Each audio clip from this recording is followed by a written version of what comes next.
Hi everybody, Dan Illman here. Kentucky Oaks qualifying points on the line. Race number 12 at the fairgrounds on Saturday is the $150,000 Silverbulletday Stakes, going 1 mile and 70 yards. Before we get started with the analysis, check out this offer presented by our friends at Woodbine. It's the DRF Horse of the Year Fan Vote Sweepstakes. Submit your vote for a chance to win a trip to the Queen's Plate at Woodbine. DRF.com/eclipse is where you go for all of the details. Here's the field for this year's edition of the Silverbulletday. Again, Kentucky Oaks qualifying points on the line. We got a big favorite on the morning line. That's the number 6. Finite. 6-5 on the morning line for Steve Asmussen. This is a filly seeking her 4th consecutive victory. And as we look at the Timeform US pace projector, she might work out a lovely trip tracking stretch-out sprinter Ursula. The number 6, Finite, is the horse to beat, no doubt, in the Silverbulletday Stakes. But let's talk about the field in post-position order, beginning with a horse that's going to be coming from the back of the pack. The number 1, Tempers Rising, finally got it done last time out at Churchill Downs. Now, I want to go back to a race 3 back at Keeneland. This is a maiden race, and Tempers Rising made a mid-race move as the favorite and is grinding along in second. For a brief instant there, it looked like she had a shot to win it, and then the winner just spurted away from her, and she was easily second best. She finished second in her subsequent start against She Can't Sing, who's also in this race, but she won over Sloppy Going last time out, beating 2 minor next out winners.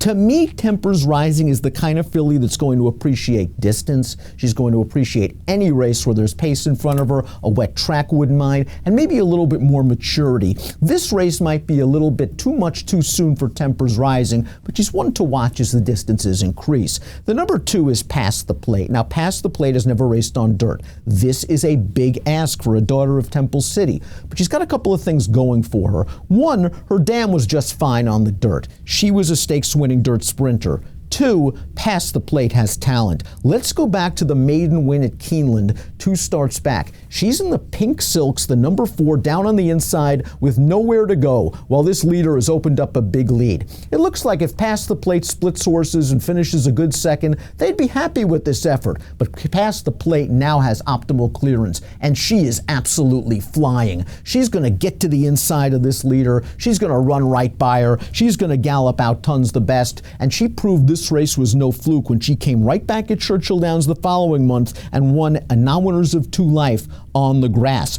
This filly has an explosive kick. She's going to need some pace in this race. She's going to have to prove that she appreciates the dirt. She's really not my kind of filly trying dirt first time out against legitimate stakes horses. But make no doubt, she's got ability. You might want to keep an eye on her for if she goes back to the turf. She looks like she's got a lot of talent on that surface. Ursula's the 3, and I agree with Timeform US. I think this filly's going to show stretch-out speed. She has a really nice pedigree.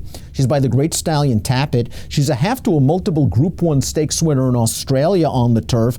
This one tried the L'Atelier Memorial last time out, caught a sloppy track, also caught a runaway winner that was tons the best that day. Her previous effort on fast going was good. She won very easily in a maiden race, and if she gets to the frontier and somehow they leave her alone, her pedigree could carry her, but I think she has to prove it against these kind of horses stretching out for the first time. The number 4 is His Glory, and His Glory is the kind of horse, the perfect formulator horse, where in formulator you can gray out certain races. You want to just gray out His Glory's 2 races on wet tracks. Last time out in the Goldenrod, she didn't do any running.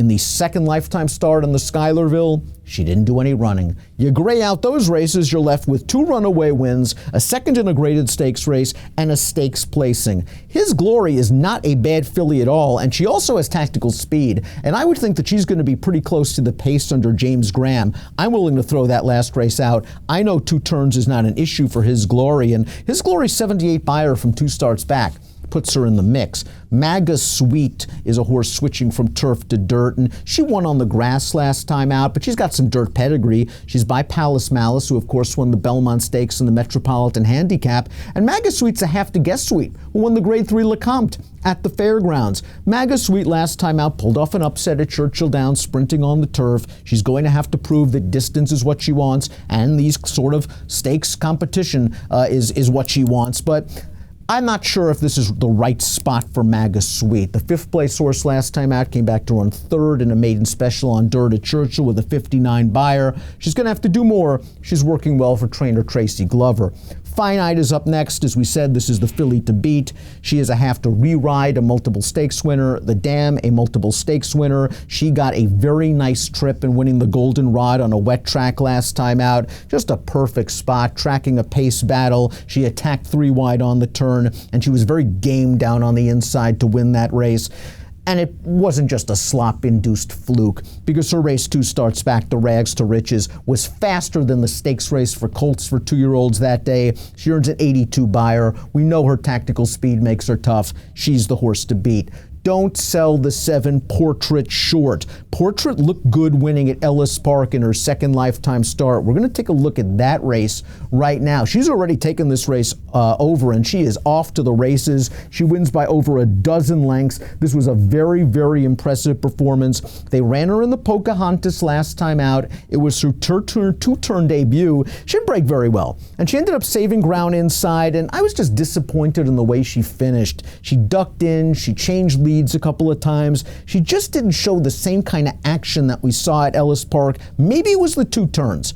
Maybe she just needed a break. She's coming back now. Her first race off a September layoff. She's got tactical speed. I'm assuming the plan for Florence Giroux is just follow Ricardo Santana Jr. on Finite out of there. And when Ricardo asks Finite for a run, maybe Portrait can keep up. I think she has some ability. It'll be interesting to see if she needs one off the layoff. She Can't Sing goes out for Chris Block, a very underrated trainer. We have a formulator fact over the past 5 years. Chris Block barn, 3-year-old dirt routers, 21% winners, positive ROI.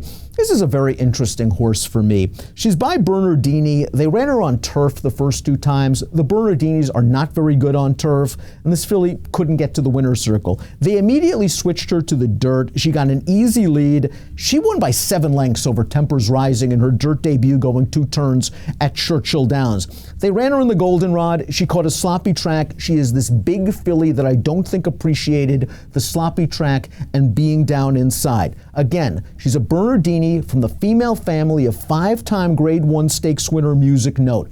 I think She Can't Sing can run a little bit. I know she's going to be a good price in this race. And as we take a look at my top selection, she's going to be kind of my value play in here. I don't want to have too much in against Finite, but I think She Can't Sing's a little bit dirtied up with those sloppy and turf races on her record, and I like the way she beat those 2 next out winners in that maiden special weight at Churchill Downs.